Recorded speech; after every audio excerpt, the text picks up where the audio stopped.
Hi mga ka-Pilipino! Welcome sa Kwentong Pilipino. Ngayong episode natin ay makakasama natin isa din sa mga gumagawa ng sarili niyang pangarap sa mundo ng musika. Karangalan dito sa Kwentong Pilipino ang makakasama natin, Miss Chet Diaz. Hi Chet! Bumati ka muna sa mga nanonood sa Kwentong Pilipino. Hello, magandang araw sa ating lahat po. It's really an honor to be here with Sir Roy sa Kwentong Pilipino. Ako po si Jet. Okay, Jet, nakita kita doon sa social house, no? And ang galing mong magpiano, no? Maaari mo bang ibahagi sa amin dito sa Kwentong Pilipino, ilang taon mo natutunan ang gumamit ng instrumento ng piano? Okay, when I was 9 years old, actually, family of singers po kami. Kaya may mga instruments po, ang mami at daddy ko, lalo na si daddy, nag-piano-piano siya. So, 9 years old, naalala ko, may dala siyang keyboard, tapos tinry ko. And then, pinlay ko yung demo. So, akala ng mami at daddy ko, marunong na ako agad. Yun pala, inaartehan ko lang yung pagpindot. And then, doon po nag-start, sabi ng daddy, ang galing mo, anak, ang galing mo. So, parang na-inspire po ako. Then, doon po nag-start yung pagkahilig ko sa pag-keyboard, actually, pag-keyboard. Yun. Po, no, nagsimula po akong mag-keyboard, and then pag-gitara na, and then nag-college po ako. Yun na po yung kinareer ko sa buhay. Okay, bago natin tunguhin yung mga iba't ibang talento mo, no, sa pagdating sa musika, maaari mo ba maikwento sa amin, kumusta ang kabataan mo? I had a very colorful childhood. Since ang parents ko po, they are actually pastors, missionaries. So every summer, pumupunta po kami kung saan-saang mga lugar, mga provinces, especially sa north. Pinakamalayo ko po siguro, Tuguegarao, para lang mag-share ng love ni Jesus, and also yung talents po namin as family, to inspire people, to encourage them. Yun. So, doon po kami lumaki as a missionary. Marami po akong mga lugar na napuntahan. Siguro doon na rin po na-develop yung pagtugtog ko sa anong instruments po. And then, nag-college po ako. Doon ko po pinursue. Then, kasi po parang doon ko po nakita yung purpose ko. Doon ko nakita yung dahilan kung bakit ako nabubuhay. So, to inspire people para then maging encouragement po sa kanila. So yeah, I had a very colorful childhood.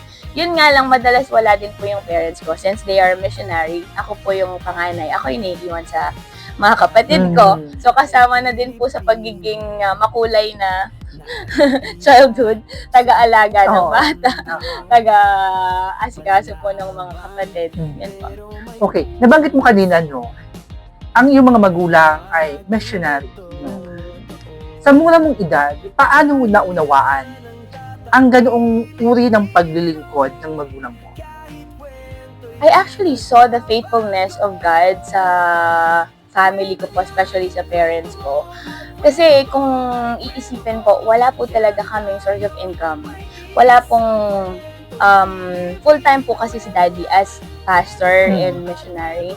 So, wala po kami ibang inaasahan kundi si Lord lang. So, yung faith po namin, it's really something that nakaka-amaze po kasi as you serve the Lord, as you give your life to Him, siya po talaga yung nagpo-provide. Never po kami pinag-kulang ng Panginoon. Kasi po, nakita ko as I grew up, elementary, high school, nakapagtapos po ako ng pag-aaral ng ang mga magulang ko, they are pastors, they are missionaries, they're just doing what the Lord wants them to do. So nakita ko po yung provision ni God and yung faithfulness niya that while you're serving Him, He's going to provide for you. Kaya po, na-amaze ako. And that's why I'm doing the same thing now. Okay. Gaano kahalaga ang pananampalataya, especially sa panahon ngayon? Well, I believe po, pagdating sa faith, kasi sabi as we know sa Holy Bible, malalaman po natin that kung walang faith, we cannot please God.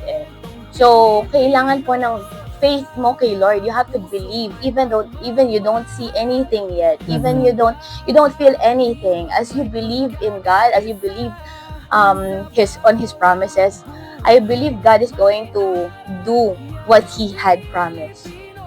At marami na po akong napatunayang ginawa talaga yun ni Lord sa buhay namin, family po. Okay, ano ang pinakamatinding pagsubok na taimtim yung dinalangin sa Diyos at sinagot niya agad? Maraming beses po kami since full-time ang parents po namin. So, most of the time, finances, wala po kaming talagang regular na tinatanggap from the church, from anything. Full-time po talaga. But, you know, I remember when I was child po, when I was a kid, parang wala talaga kaming pagkain. Tapos, may iyak lang kami kay Lord, bigyan niyo po kami ng pagkain, nagugutom na po kami. So, nagpe-pray lang kami ng kapatid ko.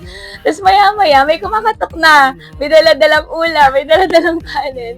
So, parang doon, maliit na bagay siguro sa ilan, lalo na kapag capable naman sila. Pero para sa amin, na we are just by faith, living by faith, nakikita po namin sa mga maliliit na bagay na yan, God is really there and He's really providing for us po.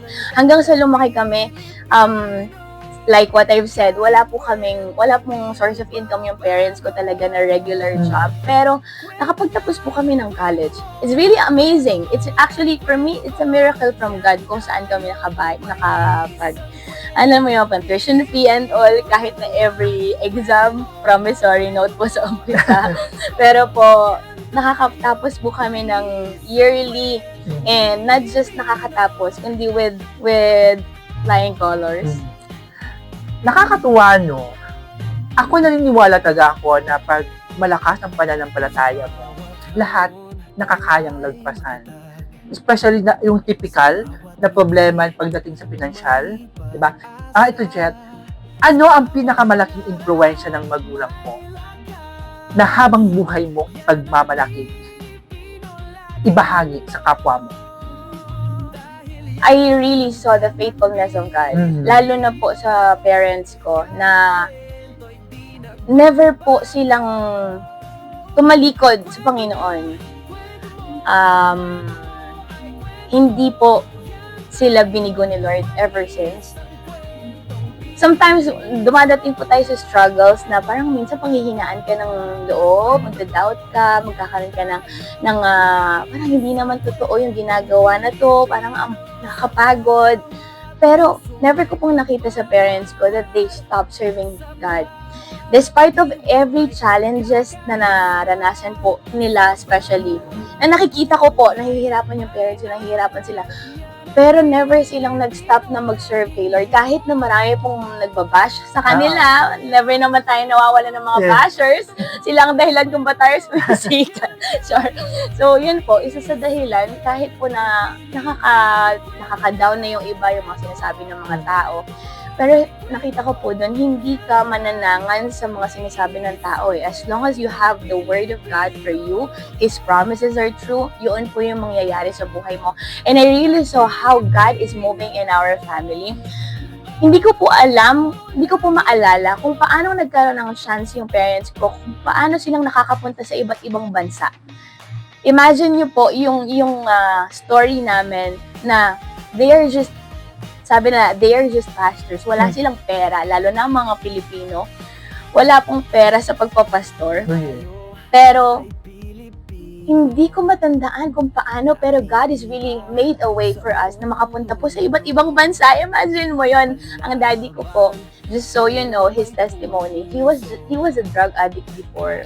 Bago po siya tawagin ni Lord na magpastor. And then, when God changed his life, nabago po lahat.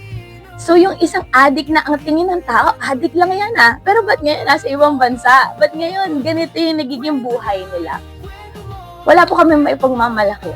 It's just all because of the grace of God. It's just Him who's providing for us. Siya lang po talaga yung dahilan ba't kami nakakapunta iba't ibang bansa. Never, ma-amaze ka, saan kami kukuha ng pamasahe?